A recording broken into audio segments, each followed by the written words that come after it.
मागील 2-3 वर्षांपासून लाचलुचपत विभागाकडून माझी चौकशी सुरू आहे. त्यांना लागलेली माहिती मी देत होतो, परंतु काल पुन्हा एकदा मला माझ्या पत्नीला नोटीस मिळाली आहे. मागील 20 वर्षांचे हिशोब किंवा विवरण दिलं आहे, पण पुन्हा एकदा त्यांना 20 वर्षातील काही कागद हवे आहेत. आम्ही आमची प्रॉपर्टी इन्कम 100% खरं दाखवलं आहे. आमच्याकडे जी माहिती देण्यास शक्य असेल ती देऊ, पण पुन्हा एकदा त्यांना 20 वर्षातील काही कागद पाहिजेत. आम्ही आमची प्रॉपर्टी इन्कम 100% खरा दाखवला आहे. 20 वर्षातील किती कागद उपलब्ध असतील हे लक्षात घेणे आवश्यक आहे. आता निवडणुका झाल्यात, त्यांना राजकीय दबाव आणायचा असेल तर ते आणू शकतात. दबाव कितीही आला तरी मी दमणार नाही एवढं नक्की.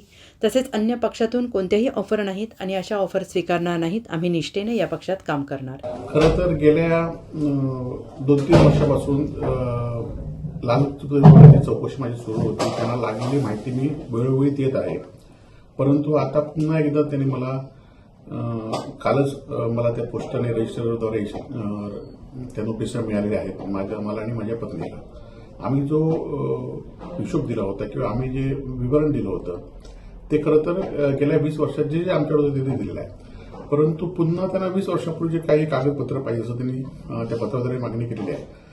खरं तर आम्ही जी आमची प्रॉपर्टी होती, जे आमचं इन्कम होतं ते सगळं दाखवण्याचा प्रयत्न जे होतं ते खरंच 100% आम्ही पूर्णपणे दाखवलेलं आहे.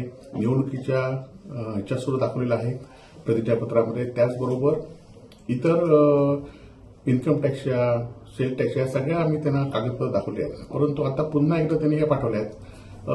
आमच्याकडनं जे जे शक्य असेल, जी माहिती शक्य असेल ती देऊ, परंतु 20 वर्षामध्ये आज कुठला खरं तर 20 वर्षांपासूनचे कागद किती जणांकडे उपलब्ध असतील ही पण माहिती या ठिकाणी खरोखर घेणं गरजेचं आहे. परंतु असून दे, जे काय कागद असतील ते आम्ही त्यांना पूर्णपणे देऊ.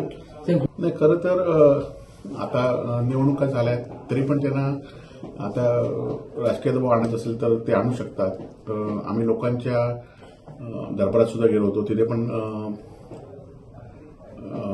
ह्या भूमिका आम्ही सांगितलेल्या आहेत लोकांकडे आणि पुन्हा एकदा आम्ही त्यांना योग्य पाहिजे असेल ती माहिती त्यांना देऊ. परंतु दबाव किती आला तरी चुकीच्या पद्धतीने आम्ही दमणार नाही एवढं मात्र निश्चित आहे. असं काय ऑफर किंवा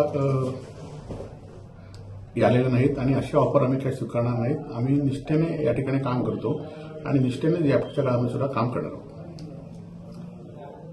नाही, हे आपणच बोलतोय म्हणून ठीक आहे की ज्यांनी सत्ताधारी पक्षामध्ये प्रवेश केला की त्यांना नोटिसा थांबतात, परंतु आम्ही ज्या पद्धतीने या दबाव किंवा नोटीस येऊन आम्ही काय कुठे जाणार नाही.